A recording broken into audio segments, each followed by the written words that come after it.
Can she see me yet? I can. This is pretty cool technology you got here. So let me try to. We're playing footsies. We should have done this in outer space. We could have both been sitting on like Neptune in a bubble. Hey, what have you been doing for fun? I have not left home since March 8th. At all? I went to an eye doctor's appointment because I could no longer fix my eye infection on telemedicine. And then I went for a mammogram. Yeah, I asked what did you do for fun? Eye doctors and mammograms do not qualify. I have never had a mammogram myself. Okay, so for fun. But it doesn't sound fun. You can do better than that. No, it is definitely not. Here's what I did for fun. I have had two girls here the whole time who were living in Los Angeles, who moved up here during the pandemic. They've been fun. We have movie nights with the two girls, Stedman and I. We do regular movie nights. I've seen all the movies I wished I'd seen and didn't. We watched every episode of The Crown. We started a whole thing with popsicles, so we now have... That sounds fun. 23 different flavors of popsicles, including pumpkin and sweet potato. And we have Friday night dance nights. We put puzzles together. And I've read a lot. What have you done? You know, we went, for example, Michelle and I went bike riding yesterday, which was fantastic because it was a beautiful day. And game nights, big, although sometimes I get too competitive. At least that's what Michelle says, because she's been losing, so. Hello, President Barack Obama. Hey, you, how are you? I'm so good. You're in Washington, D.C., and I'm home in Santa Barbara, but through the miracle of technology, we get to be face-to-face in the same room, and we don't even have to wear masks. And we have a fire going, apparently. And we have a fire going, a real one, too.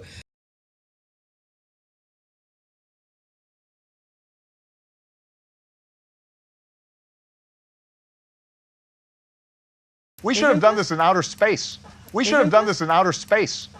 This is pretty cool technology you got here. So let me try to.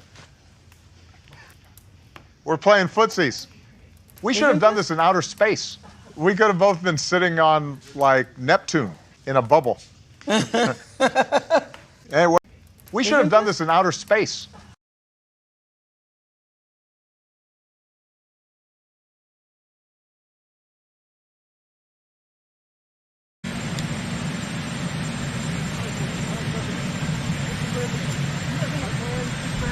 Southern border stuff? Not at the moment.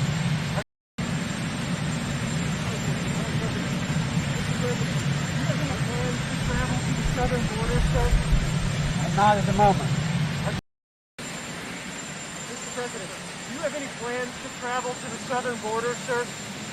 Not at the moment.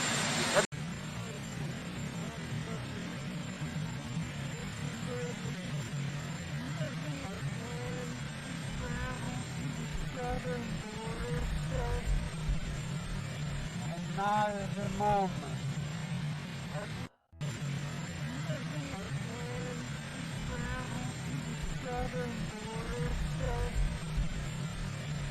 Not at the moment.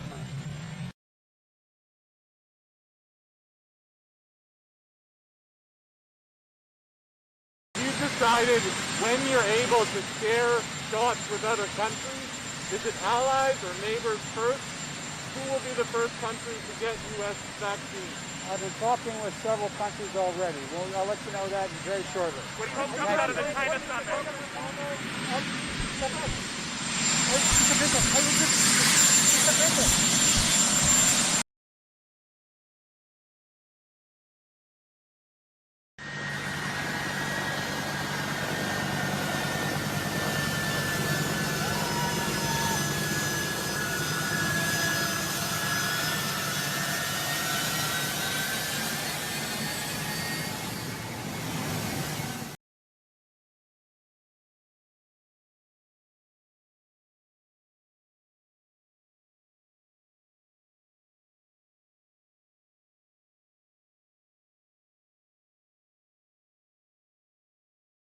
Welcome back to Press Party. The Christmas parade in Duluth, Minnesota has been happening for years, and every year the Northland News team bundles up to brave the cold and host the parade.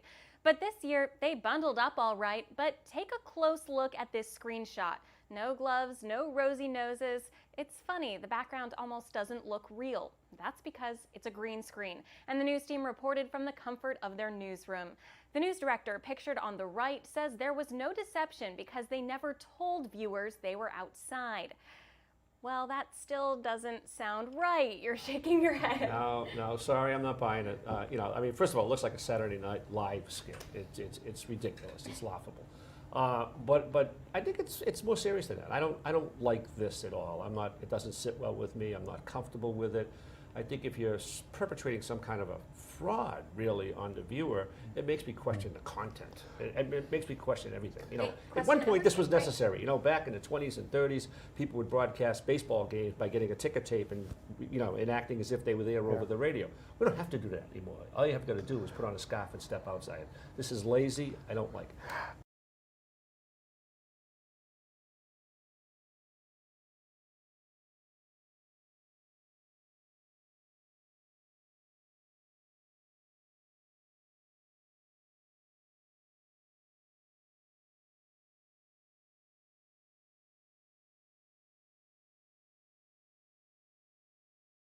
This is pretty cool technology you got here.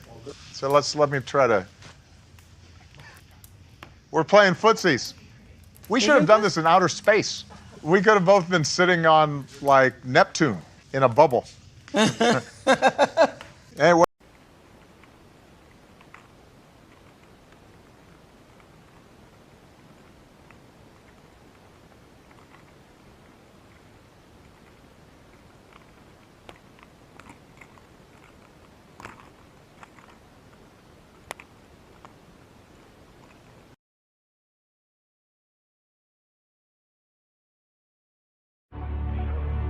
In a time of universal deceit, telling the truth is a revolutionary act.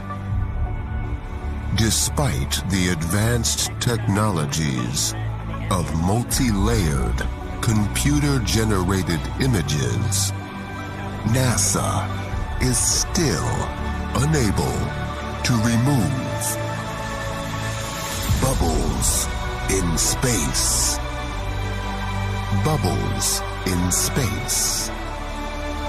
This summer, get ready for the revelation so unbelievable that only the most observant, perceptive, unbiased will figure it out. Bubbles, bubbles, bubbles in space.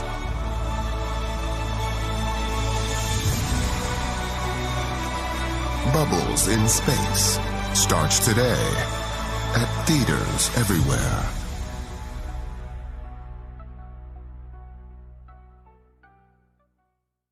This is a special report from ABC News Digital. I'm Dan Klepler in New York with an ABC News Digital special report. A close call at the International Space Station. An astronaut risked drowning inside his own helmet during a spacewalk yesterday. And today, they are digging deep into that suit to see what the problem was. Italy's Luca Parmitano was in the first hour of what was supposed to be a 6-hour walk outside the station when he began to feel something like water filling up in his suit. We're joined now from Houston with the latest on the investigation by ABC's Gina Sunseri. And Gina, when we first heard about this, it was almost unfathomable how something like this could have happened.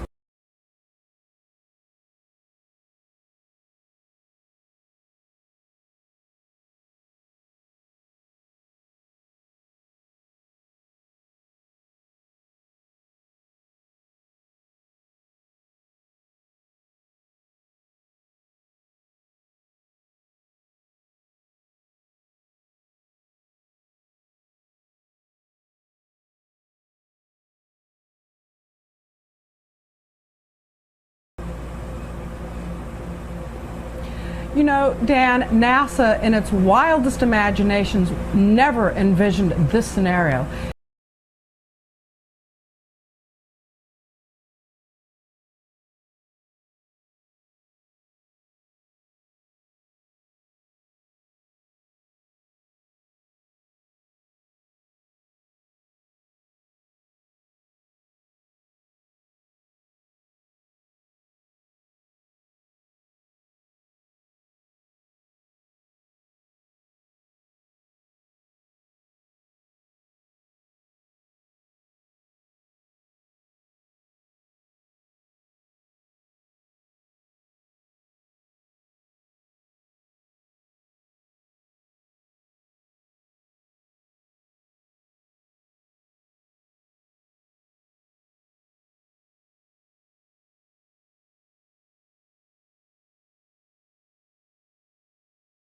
an astronaut drowning in a spacesuit on a spacewalk 260 miles above planet Earth. You know, they run redundant training, they troubleshoot, they do all kinds of scenarios, but this was one they had never envisioned. Now, this morning here at the Johnson Space Center, where I am today, Luca Parmitano was conferring with a team of engineers on the ground. They're ripping that spacesuit apart, trying to figure out where all that water came from.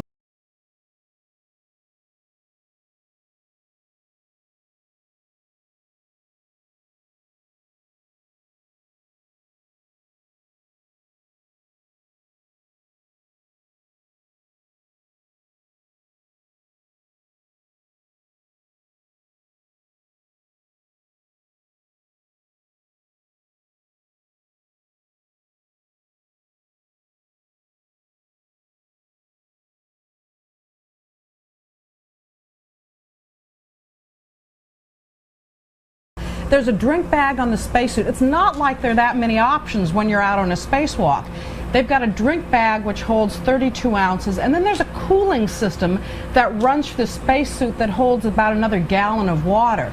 That's enough to have drowned him, and as rapidly as his spacesuit and helmet was filling up, NASA said that was a very real possibility, which is why they aborted the spacewalk. Gina, do they know how much water actually got inside the suit? They think between 1 liter and 5 liters of water was actually in the suit and the helmet. How much was in the helmet, they're not quite sure. What you need to remember about water in space is that it doesn't dribble, there aren't, rivulets of it. It turns into a big glob. Luca posted a video, ironically, on YouTube Monday. Do you remember the Karen Nyberg video, washing her hair? Yes. In space, yes. That went viral? Well, Luca's kind of hair challenged. He's bald, okay? Let's get it out there. And he posted this video of himself, washing his hair, and there's this big glob of water sitting on his head that just kind of oozes down his face. Well, that gives you an idea of how the water would have behaved in his helmet. Now look at it this way. He's wearing a helmet. He can't do anything to get that water out of his nose, his eyes, or his ears. So he was in serious trouble up there. I'm going to show you in this video how NASA faked zero-G without a vomit comet or a zero-G plane. And when I saw this video, I realized it became instantly clear how they do it. And it's just video game technology. Now, if you're part of the geek squad or the techie crowd, well, then you already know about this technology. And so let's get to the video that caught my attention, and you will see the same things that I saw. Let's watch. We have to introduce the concept of free fall. So let's use this model of the Earth. And let's enlist the help of a friend, Patsy. You might know her.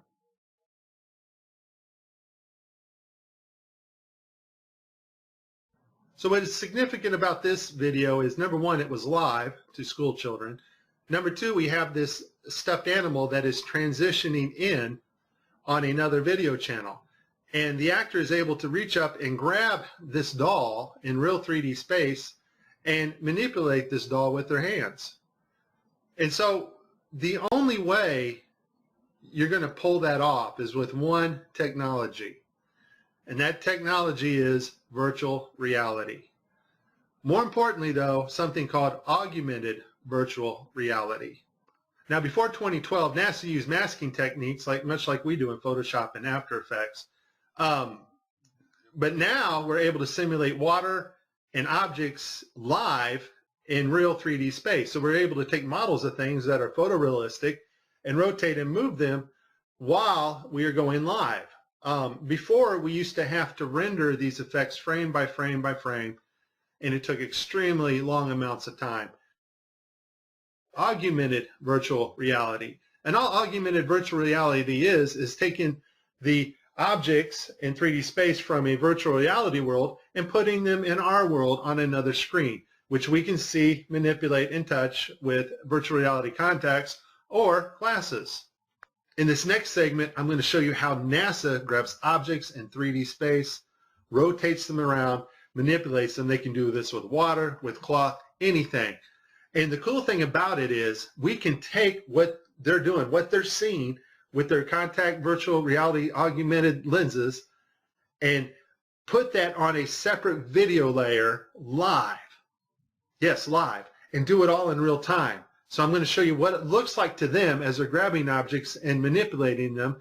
And then I'm going to show you Microsoft's HoloSense video, their demonstration at E3 a couple years ago, of bringing a virtual reality into our world. And it is simply amazing. Let's watch. Specifically, how HoloLens can turn every room of your house into a personalized video game level. But today, we want to take mixed reality one step further. So we've got something new to show you. Holograms you can hold.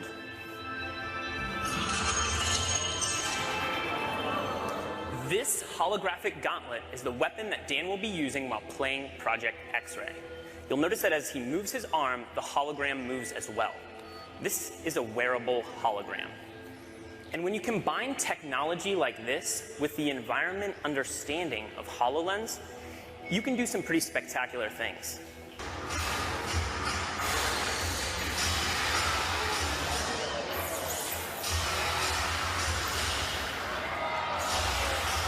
Dan can even use his shield to defend himself.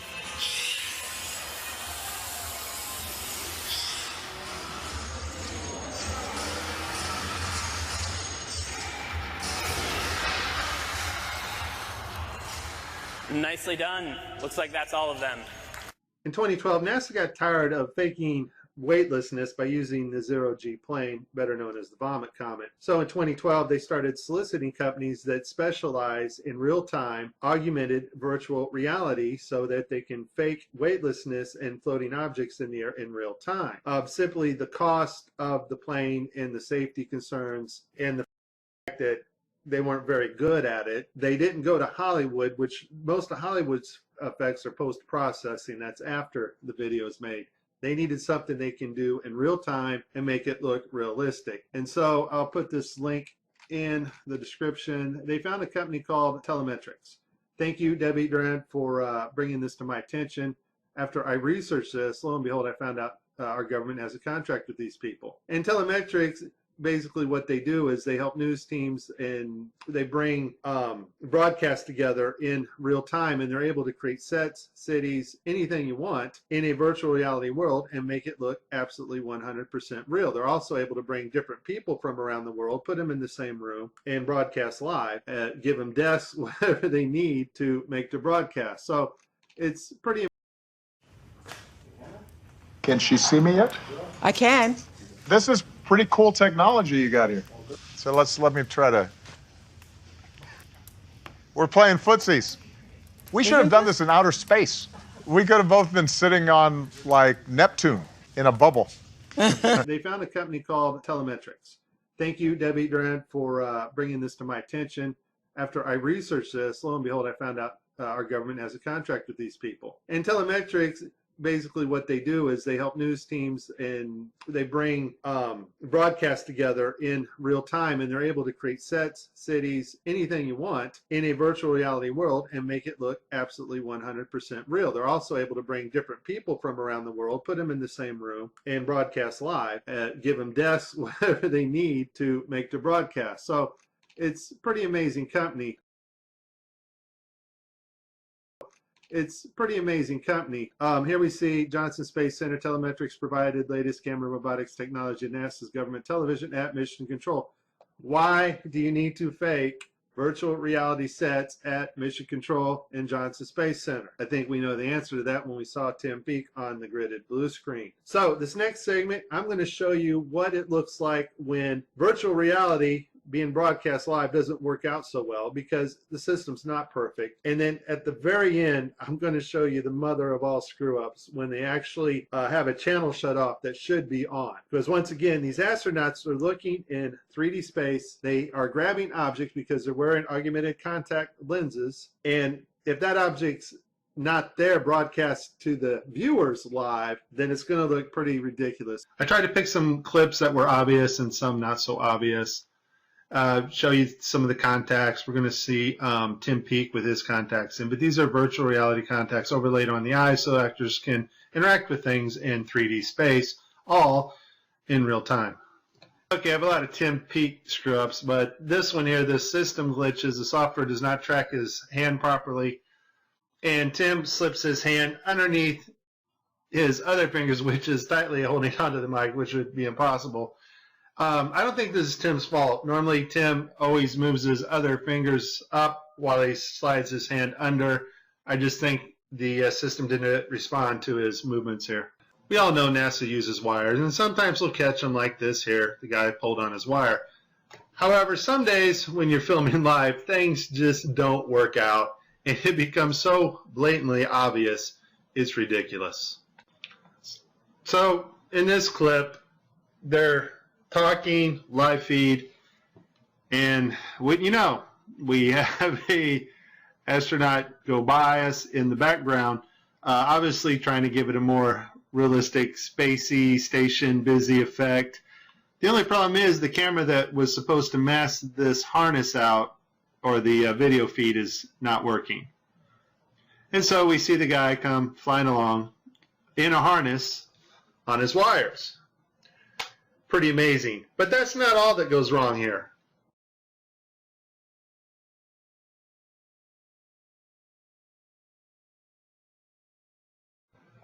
Okay, so you see to the right, this guy's flipping this hat. This hat's actually on another video channel in 3D space. It's virtual reality.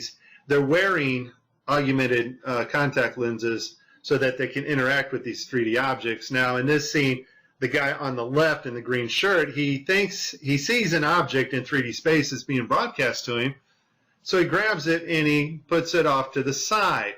He's looking straight ahead because he's looking at an object rotating in front of him, but the video channel is down that is supposed to show the viewers what we're supposed to see, and so we don't actually get to see the object that he is seeing. And I would just sum this up as a very terrible, bad, horrible day for NASA doing live feeds. Here's the thing. As much fun as this was, there is a time coming when you and I will not be able to tell the difference. And space has not changed. Technology to fake space has gotten better. Just because Adobe gets a massive update to Photoshop or After Effects, or there's a massive update at telemetrics and their virtual reality, augmented virtual reality programming, that does not advance us magically 20 years in space.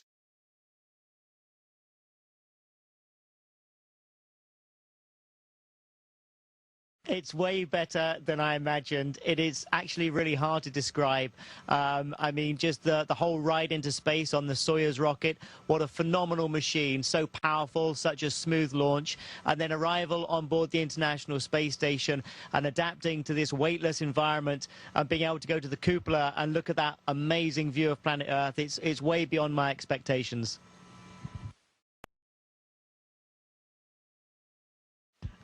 I definitely haven't mastered it. I'll give you a trial and I'll show you just how bad it is.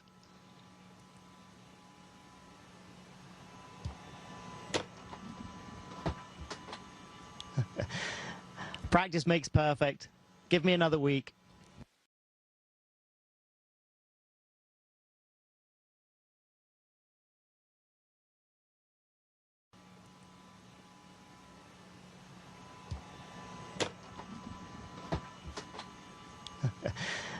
Practice makes perfect.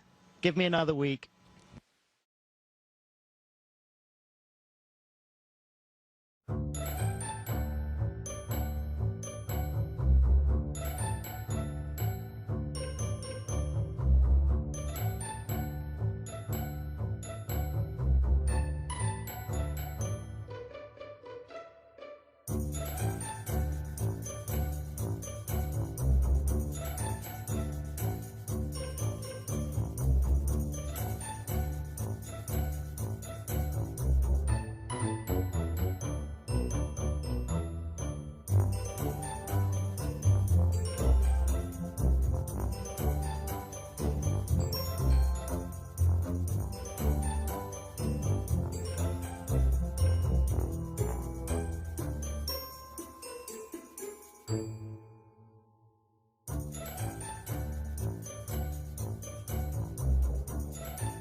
Living and working in microgravity takes its toll on the body. During his time in orbit, Paolo's spine has grown longer and his bones and muscles have weakened. Paolo's spine has grown longer and his bones and muscles have weakened. He was playing with the water, with the paddles, the hydro repellent paddles. So he was bouncing the glob of water between the two paddles, and one of the community noticed that his eyes were not following the frickin' water. They were jumping into places that he had it for a little bit, and then after that, his eyes were completely out of sync with the water droplet. But when those guys were playing ping pong back and forth with the water, you'll notice that the girl always is looking above the camera. And the reason why is because they're looking at the CGI feed. You know, they need to see where the item is that they're playing ping pong with because it's not right in front of them. So once I saw Helmick's video, I really, it opened my eyes even more to, okay, because every time I've watched those astronauts, they appear to be watching a monitor above the camera, which, okay, I could see doing that. But on the other hand, if you're just up in space giving an interview or playing ping pong or whatever you're doing, then you would have no reason to look at a monitor. It doesn't matter. The camera's on you, you know that, so it doesn't matter what you look like. You shouldn't care about that, but they're always very concerned with that monitor. Well, that tells me why. It's when they're using props.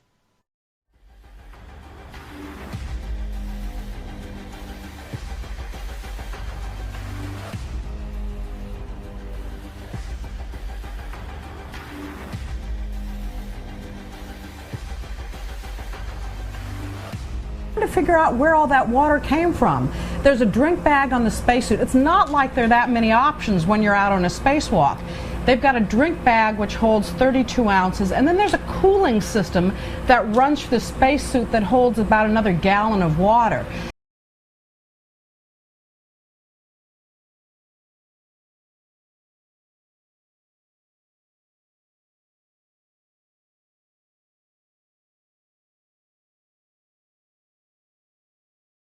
That's enough to have drowned him, and as rapidly as his spacesuit and helmet was filling up, NASA said that was a very real possibility, which is why they aborted the spacewalk. Gina, do they know how much water actually got inside the suit?